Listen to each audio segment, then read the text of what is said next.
यही किया है, बट इंडिया जो है वो हमने देखा है कि पिछले कुछ दिनों में उनकी जो पॉलिसी है वो बहुत एग्रेसिव हो रही है, जिस वजह से इंडिया आप कह सकते हैं कि इस टाइम जो है वो पूरे अपने जो रीजन में एक तरह से उसको आइसोलेशन का सामना करना पड़ रहा है। और बिकॉज ऑफ दैट मैं अगेन आपको कह रहा हूं कि रीजन में इंडिया के जो प्राइम मिनिस्टर मोदी हैं उन पर प्रेशर ज्यादा है। या तो प्राइम मिनिस्टर मोदी रिजाइन करेंगे या तो राजनाथ सिंह जो इंडिया के डिफेंस मिनिस्टर हैं उनको रिजाइन करना पड़ेगा, बिकॉज प्रेशर इस टाइम मोदी गवर्नमेंट पे है और प्रेशर मोदी गवर्नमेंट पे आने वाले टाइम पे बढ़ेगा, जिसको हम अभी इस टाइम पार्लियामेंट में फील कर रहे हैं। क्योंकि जब से आप स्पीचेस सुनेंगे जो कांग्रेस है वो बाज नहीं आ रही। कांग्रेस बार बार ये सवाल पूछ रही है कि फाइटर जेट्स का क्या हुआ, हमें आप सारी बातें छोड़ें, हमें फाइटर जेट्स का बताएं और आप हमें ये बताएं कि आप पाकिस्तान के अंदर क्यों दाखिल नहीं हो सके, आपके अंदर क्या वो टेक्निकल मिस्टेक्स थी। कल तो गौरव गोगोई साहब ने पूरे पार्लियामेंट में सीडीएस चौहान साहब से सवाल पूछ लिया। आप उस स्पीच को सुनिएगा, बड़ी इंपॉर्टेंट स्पीच है। अच्छा, अब मैं उस चीज पे नहीं आता, मैं अगले पॉइंट्स पे जाता हूं, बिकॉज गौरव गोगोई वाला जो मामला था वो मैंने कल आपसे डिस्कस किया। उनकी जो 26 मिनट की स्पीच है उसमें उन्होंने क्या क्या बातें की और मैंने आपको बताया। अभी मैं जयशंकर साहब की और इंडियन फॉरेन पॉलिसी को पाकिस्तान से रिलेटेड मैं आपको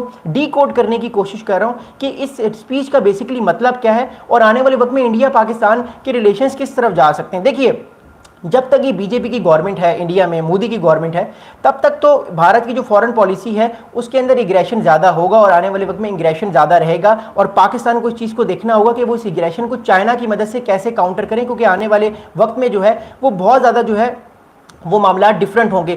मैं थैंक यू करता हूं आप लोगों से। अभिजीत साहब, आप लोगों का बहुत शुक्रिया, आप लोग मैसेजेस कर रहे हैं। मैं इस वीडियो को एंड में जो है वो आप लोगों के मैसेजेस का जवाब दूंगा। मैं चाह रहा हूं कि फिलहाल मैं इस वीडियो को 1 बाय 1 बिट्स एंड पॉइंट्स में जो है कंप्लीट करूं और फिर आखिर में आप लोगों के जो है वो क्वेश्चंस का आंसर करूं। But still thank you so much कि आप लोग जो है वो मेरी वीडियो को देख रहे हैं, बहुत शुक्रिया। अच्छा, अगला पॉइंट इंपॉर्टेंट ये है कि एक और बड़ी इंपॉर्टेंट चीज़ कही कल जयशंकर साहब ने। उन्होंने ये कहा कि the defence, naval and air advisers of Pakistan high commission will be declare the persons of non Greta.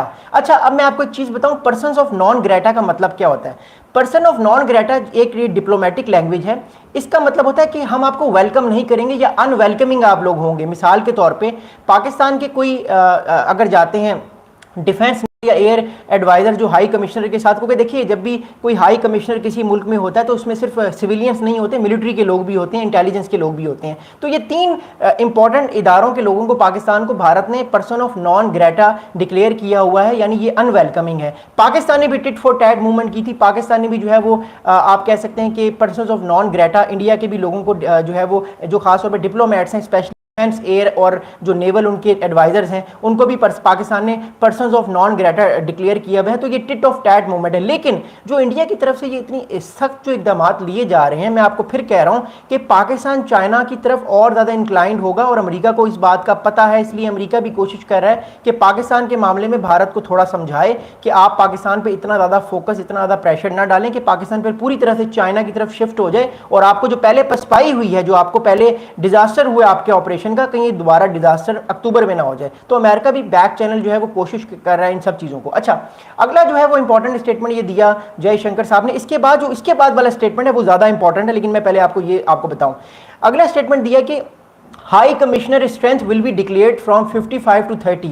जो हाई कमिश्नर के ऑफिशियल्स थे वो आप कह सकते हैं कि 55 थे पहले, इससे पहले दोनों के, पाकिस्तान के भी और इंडिया के भी, वो कम होकर 30 हो गए हैं। पाकिस्तान ने भी टिट फॉर टैट मूवमेंट की है। पाकिस्तान ने भी भारत के 55 से कम करके 30 कर दिए। तो दोनों के जो डिप्लोमेट्स हैं वो लेवल पे हैं और दोनों के डिप्लोमेट्स कम हो गए हैं। अच्छा, डिप्लोमेट्स कम होने की वजह यह है कि दोनों के दरमियान टेंशन है। ये एक मैसेज दे रहा है कि पाकिस्तान भारत के दरमियान टेंशन अभी खत्म नहीं हुई, टेंशन अभी जारी हैं। मैं फिर कह रहा हूँ, टेंशन अभी जारी हैं। अक्टूबर का बिहार इलेक्शन से पहले भारत कोई कार्रवाई पाकिस्तान के खिलाफ कर सकता है और पाकिस्तान उस कार्रवाई के लिए ऑलरेडी रेडी हुआ है कि वो पाकिस्तान ने भारत के हमलों को किस तरह नाकाम करना है। अच्छा, अब मैं आपको एक बड़ी इंपॉर्टेंट चीज़ बताता हूँ। वो इंपॉर्टेंट ये चीज़ है कि जयशंकर साहब ने एक और बड़ी इंपॉर्टेंट स्टेटमेंट दी है। वो स्टेटमेंट दी है जेडी वेंस के हवाले से। देखिए, भारत में एक तरह से एक मैं आपको बताऊंगा एक कॉन्स्पिरेसी चल रही है जब से पाकिस्तान भारत के अगेंस्ट जो है ये फाइट खत्म हुई है, या ये कॉन्फ्लिक्ट आप कह लें 4 दिन का।